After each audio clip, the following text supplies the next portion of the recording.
ये सब कोई ऑपरेशन सर्जरी थोड़ी ना होता है। ये सब देखिए, कोई सर्जरी ऑपरेशन नाम, भाई हम लोगों की क्या ताकत है जो बीजेपी की है। हम लोगों को सत्ता का लालच नहीं है, लोभ नहीं है, औरों को होता है। नमस्कार, आप देख रहे हैं लाइव इंडिया न्यूज में हूं आपके साथ सनी कुमार। इस वक्त की बड़ी खबर आ रही है बिहार के राजनीति से, जहां पे एआईएमआईएम के 4 विधायक राजद में शामिल हो गए हैं। दरअसल पूरा मामला समझिए, अब राजद बिहार की सबसे बड़ी पार्टी बन गई है, क्योंकि जब बिहार विधानसभा का चुनाव हुआ था तब राजद 75 सीटों के साथ सबसे बड़ी पार्टी बनी थी, लेकिन उसके बाद भाजपा द्वारा वीआईपी पार्टी को तोड़ा गया और मुकेश सहनी के 3 विधायक को अपने पाले में शामिल किया गया, यानी कि 74 से 77 पे आने के बाद भाजपा सबसे बड़ी पार्टी बनी थी। लेकिन अब भाजपा को पछाड़ते हुए राजद सबसे बड़ी पार्टी बन गई है। अब राजद के कुल मिला के बात करें तो बिहार विधानसभा में 79 विधायक हो गए हैं। 75 विधायक उनके हुए थे बिहार विधानसभा चुनाव के दौरान, और 4 जो एमएलए हैं एआईएमआईएम के, उनके एमएलए के शामिल होने के बाद 79 विधायक के साथ सबसे बड़ी बिहार की पार्टी बन गई है राजद। ऐसे में ज्ञात रहे कि जिस तरीके से लगातार चर्चाएं चल रही थी कि एआईएमआईएम के विधायक जो हैं राजद के संपर्क में हैं, नेता प्रतिपक्ष तेजस्वी यादव के संपर्क में हैं और कभी भी शामिल हो सकते हैं। लेकिन ऐसे में बड़ी खबर आ रही है, जहां पे राजद में शामिल होने के बाद जो राजनीति है काफ़ी गर्म हो गई बिहार की, और ऐसे में बयानबाजी का दौर भी जो है जारी है। तस्वीर में देखें किस तरीके से तमाम राजद में शामिल हो रहे हैं एआईएमआईएम के विधायक है। कुल मिला के बात की जाए तो बिहार में 5 विधायक हैं एआईएमआईएम के, अब 5 में से 4 ही रह गए हैं। 4 जो हैं राजद में शामिल हो गए हैं। अब इकलौते जो विधायक दल के नेता थे एआईएमआईएम के, वो सिर्फ बच गए हैं। बाकी सभी 4 जो विधायक हैं वो शामिल हो गए हैं राजद में। लेकिन ऐसे में भीतर खाने से जो खबरें वो तो काफ़ी पहले से चल रही थी, 15 दिन से चल रही थी कि आखिर कब वो शामिल होंगे, चर्चा आई थी। लेकिन अब चर्चा पे मुहर लग चुकी है, खबर पक्की हो चुकी है, और ओवैसी के पार्टी के 4 विधायक जब यहाँ शामिल हो चुके हैं और सिर्फ विधायक दल के नेता जो थे वही अब सिर्फ बचे हुए हैं। लेकिन ऐसे में राजनीतिक रूप से जो चर्चाएं तेज हो गई है, और हम पार्टी के राष्ट्रीय प्रवक्ता सह महासचिव ने भी अपनी प्रतिक्रिया जाहिर की है इस पूरे मामले को लेकर के। आए पहले अब आपको दिखाते हैं कि आप कुछ बोलते नजर आते हैं हम के राष्ट्रीय प्रवक्ता सह राष्ट्रीय महासचिव। देखिए भाई, एआईएमआईएम के विधायकों को शामिल कराने के बाद नेता प्रतिपक्ष तेजस्वी यादव जी के चेहरे पे बड़ी खुशी है, लेकिन हमें समझ में नहीं आता है कि जब इसी तरह की घटना अगर दूसरे राज्यों में जलती है तो ये छाती क्यों पीटने लगते हैं। बिहार में इन्होंने किया तो उसको ये कहेंगे कि लीला है, और अगर महाराष्ट्र में ही ऐसी घटना घटती है तो ये कहते हैं भाई दूसरों का तो कैरेक्टर ढीला है। राजनीति में एक चरित्र अपनाना चाहिए। जब आपने एमआईएम के विधायक को तोड़ा है तो हम कहां सवाल उठा रहे हैं, तो आप फिर महाराष्ट्र के मामले पे रुदाली क्यों बन जाते हैं, क्यों रोने चिल्लाने लगते हैं। ये दोहरा चरित्र नहीं चलेगा। और आपने तो शामिल करा लिया है, लेकिन जाइएगा सीमांचल, सीमांचल की जनता आपको इंतजार कर रही है। आपको किस तरीके से आपका स्वागत करेगी ये आप भी अच्छे से समझ रहे हैं।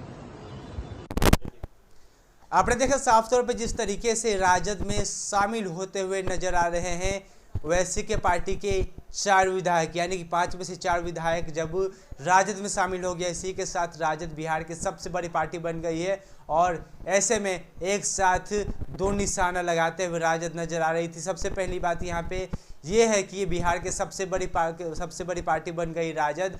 इससे पहले भाजपा 77 सीटों के साथ, यानी कि 77 विधायक के साथ सबसे बड़ी पार्टी बनी थी वीआईपी पार्टी से 3 विधायक को तोड़ के।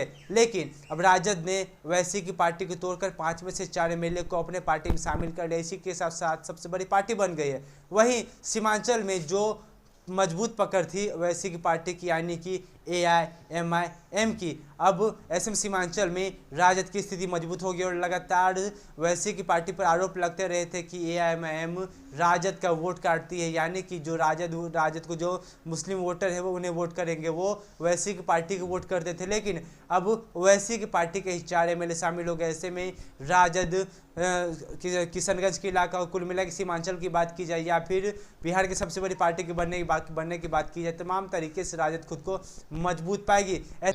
कोई ऑपरेशन सर्जरी थोड़ी ना होता है। ये सब देखिए, कोई सर्जरी ऑपरेशन नाम, भाई हम लोगों की क्या ताकत है जो बीजेपी की है उस हिसाब से? ये तो एक विचार की लड़ाई में विचारधारा से जो लोग जुड़े हैं, जो जनता की मांग है उससे ये लोग आए हैं, जो समय की मांग थी उससे जुड़े हैं। वरना आप तो जानते हैं हम तो विपक्षी दल हैं, लेकिन फिर भी बिहार की जनता ने महागठबंधन को जनादेश दिया। वो अलग बात है कि चोर दरवाजे से कोई सरकार आई और बनी, लेकिन इतना मजबूत विपक्ष बेईमानी के बाद भी हम लोग इतने मजबूत हैं कि लगभग जो है ज़्यादा दूर नहीं है सत्ता से। फिर भी हम लोगों को सत्ता का लालच नहीं है, लोभ नहीं है। औरों को होता है और है भी, वो दिखता भी है, छलकता भी है, लेकिन हम लोगों को इतना रसाकसी में भाजपा जदयू आपस में लड़ रहा है, फिर भी बेइज्जत कर रहे हैं एक दूसरे को, फिर भी बने हुए साथ। ये दिखाता है कि कितना सत्ता का लालच है, लोभ है। लेकिन हमारी लड़ाई चलती रहेगी, एक विचार की लड़ाई है और पूरे देश में दो विचारधारा है और दो विचारधारा के बीच लड़ाई है। और लड़ाई जो अहिंसा में विश्वास करता है, जो अमन चैन भाईचारा में विश्वास करता है, जो देश का उत्थान में विश्वास रखता है, विकास में विश्वास रखता है, जीत उसकी होगी। जो नफरत की राजनीति करते हैं, झूठ बोलने का फैक्ट्री जिन लोगों ने खोल रखा है, जो मैन्युफैक्चरर हैं, होलसेलर हैं, डिस्ट्रीब्यूटर हैं, उनको जनता सबक सिखाएगी। अभी इस मामले पे पहले नहीं देखिए जहाँ तक मामला है, इन लोगों ने साफ तौर पे ये कहा कि जो देश के हालात और आप लोगों ने घटनाएं भी देखी होंगी, चाहे उदयपुर हो या कहीं भी हिंसा होती है, जो कट्टरपंथ है, कट्टरपंथ के लिए कोई जगह नहीं होनी चाहिए।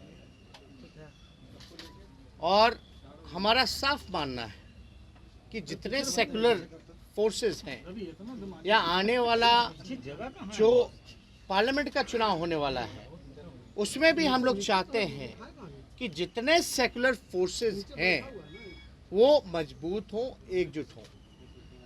सेकुलर फोर्स जब हम बोलते हैं तो किसी धर्म से नहीं जोड़ना देखा जाता। हर धर्म में कुछ सेकुलर विचारधारा के होते हैं, कुछ कट्टरपंथ होते हैं, लेकिन हम सेकुलर फोर्सेस की बात कर रहे हैं कि सब लोगों को एकजुट होने की आवश्यकता है।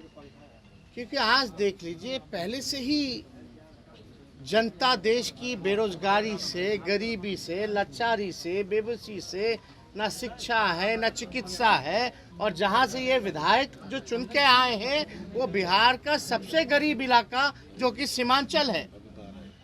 और अभी जो पूरा बाढ़ की स्थिति बनी हुई है, तो उस हालात में पहले से ही इतनी ज़्यादा मुसीबत हमारी देश की जनता, बिहार की जनता झेल रही है। वो कम था क्या जो इस तरह का पॉइजन, जहर समाज में घोला जा रहा है, जहां एक भाई को दूसरे भाई के प्रति लड़ाया जा रहा है। चाहे नुपुर शर्मा का बयान हो, उसकी भी निंदा है, चाहे जो उदयपुर की घटना है हम उसकी भी कठोर निंदा करते हैं। और हिंसा और सांप्रदायिकता से हम लोग लगातार जो है लड़ते आ रहे हैं। विचार जो हमारा विचारधारा है सब लोगों को पता है।